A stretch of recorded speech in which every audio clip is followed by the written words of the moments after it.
Welcome to my YouTube channel. आज हम start करने वाले हैं ट्रांसक्रिप्शन। तो ट्रांसक्रिप्शन क्या होता है ये हम देखेंगे। तो डीएनए से आरएनए के बनाने की प्रोसेस ही ट्रांसक्रिप्शन कहलाती है। और डीएनए से हम अगर एमआरएनए बनाए या फिर आरआरएनए बनाए या फिर ट्री आरएनए बनाए, इन तीनों आरएनए की बनाने की प्रोसेस ही हमारा क्या कहलाता है, ट्रांसक्रिप्शन। तो हम ट्रांसक्रिप्शन देखते हैं कैसे होता है। तो ट्रांसक्रिप्शन जो हमारा होता है, मान लीजिए ये एक डीएनए है। तो डीएनए का दो स्ट्रैंड होते हैं, एक 5' से 3' और एक 3' से 5 होता है। तो इसमें हम देखते हैं जो 5' से 3' होता है उसे कोडिंग स्ट्रैंड बोलते हैं, या फिर इसे नॉन टेम्पलेट स्ट्रैंड बोलते हैं, या फिर नॉन सेंस स्ट्रैंड बोलते हैं। इससे किसी भी टाइप का हमारा आरएनए का ट्रांसक्रिप्शन नहीं होगा, इससे हमारा आरएनए नहीं बनेगा। और जो हमारा 3' से 5' वाला जो स्ट्रैंड होता है डीएनए का, उसे हम बोलते हैं टेम्पलेट स्ट्रैंड, और इसे नॉन कोडिंग स्ट्रैंड भी बोलते हैं या फिर सेंस स्ट्रैंड भी बोलते हैं। इस वाले स्ट्रैंड से हमारा डीएनए से हमारा आरएनए बनेगा, ट्रांसक्रिप्शन यहाँ पे होगा।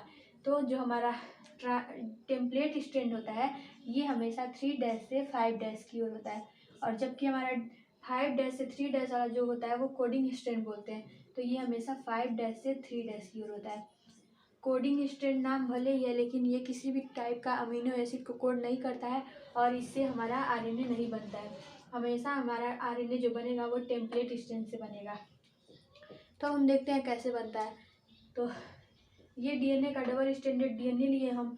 तो इसमें जो होता है हमारे एडेनिन होते हैं, ग्वानिन होते हैं, साइटोसिन एंड थायमिन, ये नाइट्रोजन बेसेस होते हैं, और ये सीक्वेंसेस में यहाँ पे लगे होते हैं।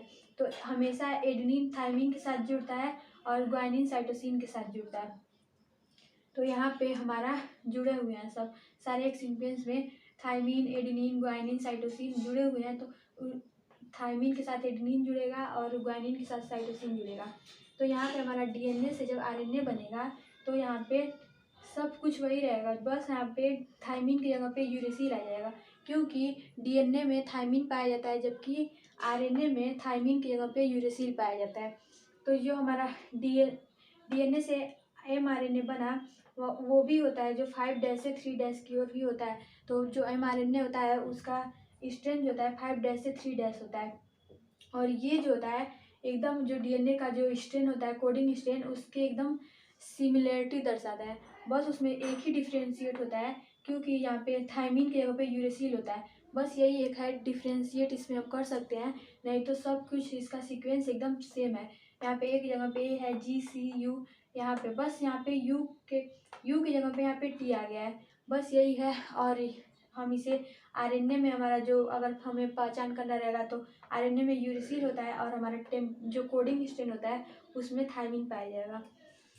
अब हम देखते हैं डीएनए ट्रांसक्रिप्शन कैसे होता है और इसका मैकेनिज्म। तो डीएनए ट्रांसक्रिप्शन जो होता है उसकी सबसे स्मॉलेस्ट यूनिट होती है, ट्रांसक्रिप्शनल यूनिट जिसे बोलते हैं, वो होता है सिस्ट्रॉन। तो हम यहाँ पे सिस्ट्रॉन का स्ट्रक्चर देखते हैं। तो ये हमारा एक डबल स्टैंडर्ड डीएनए है।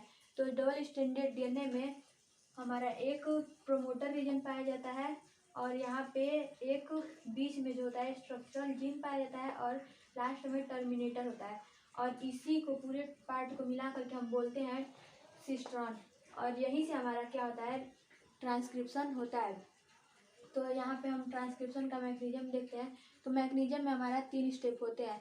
तो जो फर्स्ट होता है इनिशिएशन होता है, सेकेंड होता है इलोंगेशन होता है, एंड जो थर्ड होता है वो टर्मिनेशन होता है।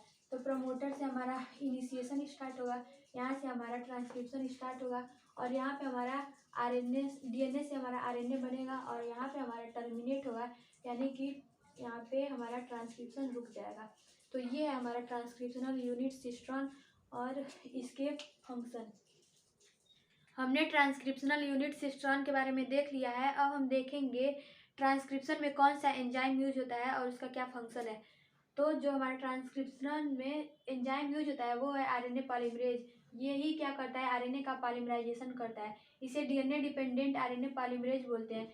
डीएनए डिपेंडेंट इसे इसलिए बोलते हैं क्योंकि हम डीएनए से ही आरएनए बना रहे हैं, इसीलिए इसे हम डीएनए डिपेंडेंट आरएनए पॉलीमरेज बोलते हैं।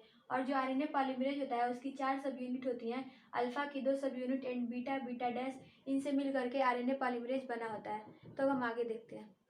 अब हम देखते हैं ट्रांसक्रिप्शन का मैकेनिज्म कैसे होता है। तो ट्रांसक्रिप्शन के मैकेनिज्म की 3 स्टेप होती हैं। फर्स्ट होता है इनिशिएशन, सेकेंड होता है इलॉन्गेशन एंड थर्ड होता है टर्मिनेशन। इनिशिएशन में क्या होता है, जो आरएनए पॉलीमरेज होता है वो आ करके बाइंड करता है प्रमोटर पे, और जो इलॉन्गेशन होता है उसमें पॉलीमराइजेशन होता है, और जो थर्ड स्टेप होता है उसमें टर्मिनेशन होता है। तो हम देखते हैं कैसे होता है। ये हमारा स्ट्रक्चरल जीन है, और ये हमारा प्रमोटर रीजन है, ये हमारा टर्मिनेटर रीजन है। तो जहाँ से स्ट्रक्चरल जीन स्टार्ट होता है उसे +1 से दिखाते हैं, और उसके -10 बेस पेयर पीछे हमारा टाटा बॉक्स होता है, और वहीं पे आकर के हमारे आरएनए पॉलीमरेज को बाइंड होना है, और वहीं से हमारा स्टार्ट होता है ट्रांसक्रिप्शन। तो आरएनए पॉलीमरेज जो होता है उसे तो पता है कि हमें टाटा बॉक्स पे जुड़ना है, लेकिन उसे एड्रेस नहीं पता है कि -10 बेस पेयर पीछे हमारा टाटा बॉक्स है और वहीं पे हमें जुड़ना है। तो उसे एड्रेस के लिए किसी की हेल्प की ज़रूरत होती है। तो उसे जो एड्रेस बताने वाला जो होता है फैक्टर, उसे बोलते हैं सिग्मा फैक्टर।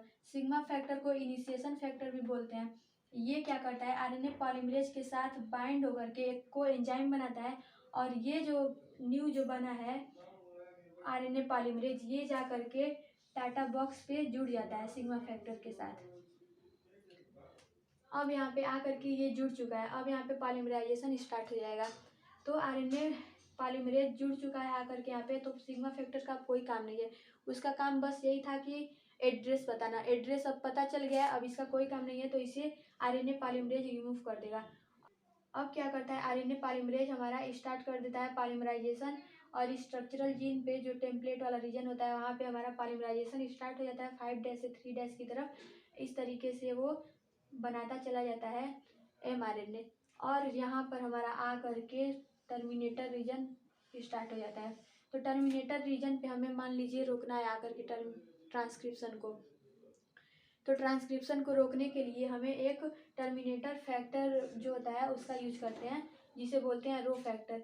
ये रो फैक्टर आ करके आरएनए पॉलीमरेज के साथ जुड़ जाता है, और जिससे हमारा ट्रांसक्रिप्शन रुक जाता है।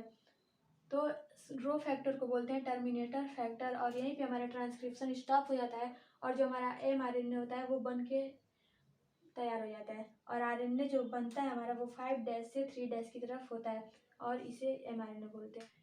तो ये रहा हमारा ट्रांसक्रिप्शन का मैकेनिज्म।